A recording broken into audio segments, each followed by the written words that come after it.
Hello and welcome to Narrowcast Boxing. It's May 13th, 2019.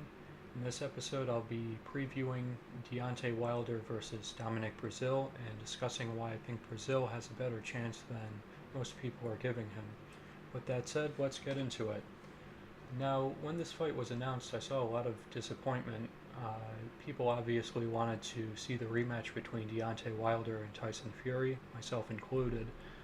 And the attitudes I saw from people about this fight was that it would be another knockover job for Wilder. Breazeale was stopped in 7 rounds against Anthony Joshua and wasn't particularly competitive in that matchup, and he's been knocked down since then by Izu Ugono. That fight was a war. Breazeale took a lot of punishment and didn't look great in it, although he did end up getting the stoppage victory. I will say a few things about Breazeale that make me believe that this is clearly the most difficult fight in comparison with Anthony Joshua versus Andy Ruiz or Jarrell Miller and Tyson Fury versus Tom Schwartz. Contrary to those fights, I actually give Breazeale a chance of winning this one against Wilder. Normally I discuss fights in the week prior to them happening, but I'll tip my hand in this case. So what is it about Breazeale that leads me to believe that he could possibly win this fight? Well, first let's start off with his power. Breazeale isn't throwing punches looking to score points. He's trying to hurt you badly and knock you out. You can see it in the way that he throws his punches and by the look on his face when he does. He throws with bad intentions, and the knockouts he scored recently suggest this. These aren't soft knockouts. These fights have ended with fighters on the canvas or concussed to the point where it would be unsafe for them to continue. I wouldn't say this about a lot of heavyweights, but if Breazeale is able to find the right method of delivery, I do think that he has the raw power to stop Wilder. A scenario I could see working out for him would be in exchanges. Wilder is wild in exchanges, especially if he has you hurt, and although it's a dangerous time to throw with him, Wilder does leave himself open in this situation. Before I move on, I should mention that I'm aware of Breazeale's flaws as a fighter, the main ones being that he's slow and that he's hittable, and that he's been down multiple times.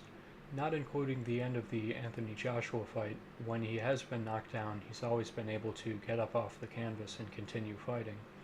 In the 2 fights he's been knocked down and hurt badly, he managed to come from behind and get the victory.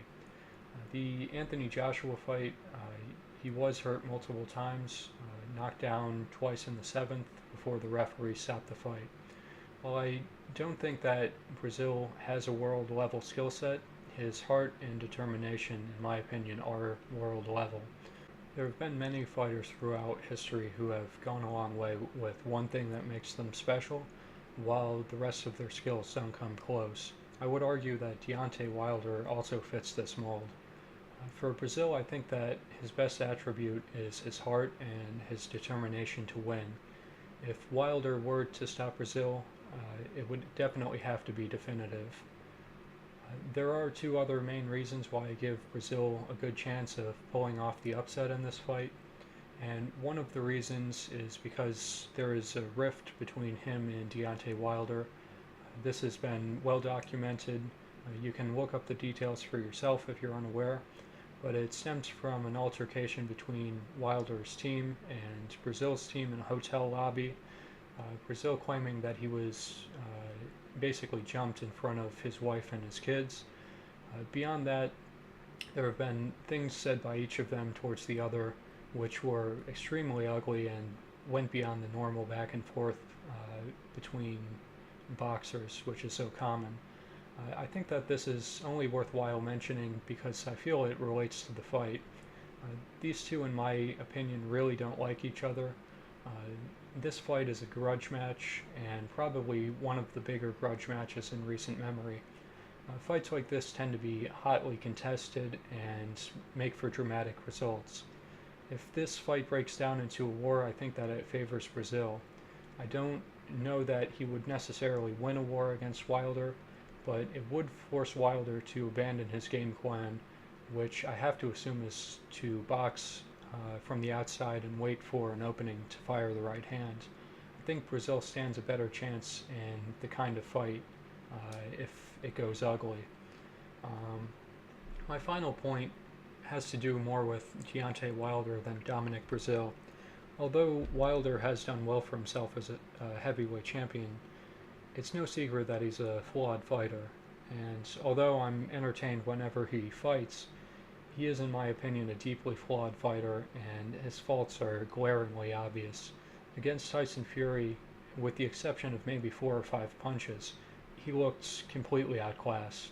I have a strong feeling that it's not if Deontay Wilder loses, but when. Now that Wilder is a world champion, I have little confidence in his ability to win a fight over 12 rounds because he's so reliant on his power. Although he's shown world-level talents in a small number of areas, including power, management of distance, and determination, I don't think that he has much else to really fall back on. Let me mention in closing that I think the simplest and most likely outcome of this fight is Deontay Wilder to win by knockout, but for all the reasons I stated, I could see him losing to Dominic Breazeale, and an upset in this case really wouldn't surprise me. Anyway, I hope you enjoyed this episode. As always, like, comment, subscribe, enjoy the fight, and I'll talk to you next week.